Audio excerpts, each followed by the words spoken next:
চেহারা নূর নষ্ট হয় প্রধান চারটি কারণে। আপনার চেহারার যে বিউটি আছে, আপনার চেহারার যে সৌন্দর্য আছে, এটা নষ্ট হয়ে যায় প্রধান চারটি কারণে। এই চারটি কাজ করবে যারা, চেহারার সৌন্দর্য হারাবে তারা।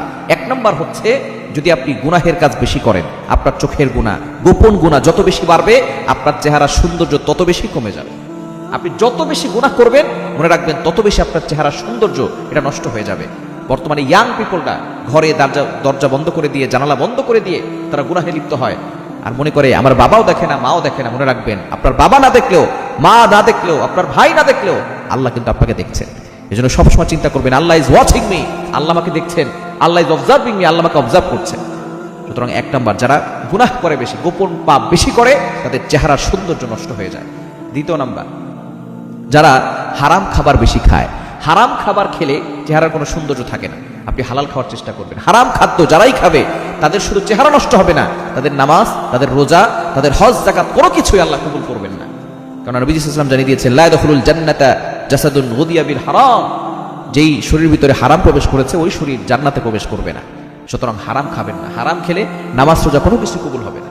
মনে রাখবেন, নামাজের বাহিরে কিন্তু 7টা ফরজ, তার ভিতরে প্রথম হচ্ছে শরীর পাক, দ্বিতীয় নম্বর হচ্ছে কাপড় পাক। হারাম টাকার খাবার খেয়েছেন, ওই শরীরটা কখনো পাক হবে না, ওটা না পাক।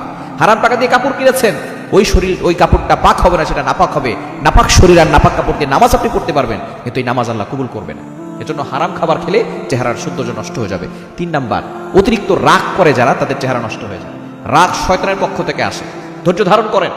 রাগ বেড়ে গেলে দাঁড়িয়ে থাকলে বসে যান, বসে থাকলে শুয়ে পড়েন, ওযু করেন, গোসল করে ফেলেন।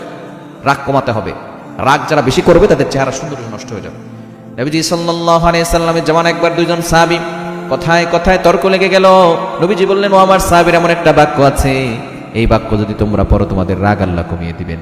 সাহাবায়ে কেরাম নবীজির কাছে গিয়ে বললেন, ইয়া রাসূলুল্লাহ, ইয়া হাবিবাল্লাহ, কি এমন আমল আছে?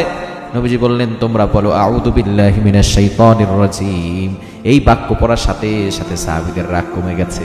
এজন্য যখনই রাগ বেশি বেড়ে যাবে, আউযু বিল্লাহি মিনাশ শাইতানির রাজীম পড়বেন। এই রাগ আপনার চেহারাকে নষ্ট করে দিবে। 4 নাম্বার হচ্ছে মোস্ট ইম্পর্টেন্ট, সেটা হচ্ছে অতিরিক্ত রাত জাগা। যারা বেশি রাত জাগে, দেখবেন তাদের চেহারা নষ্ট হয়ে যাবে। চেহারা কালো দাগ পড়ে যাবে, ব্রণ উঠবে, এরপরে দেখা যাচ্ছে চোখের নিচে কালো দাগ পড়ে যাবে, চেহারা নষ্ট হয়ে যাবে, চেহারা কোনো সৌন্দর্য থাকবে না। অতিরিক্ত রাগ জাগবেন না।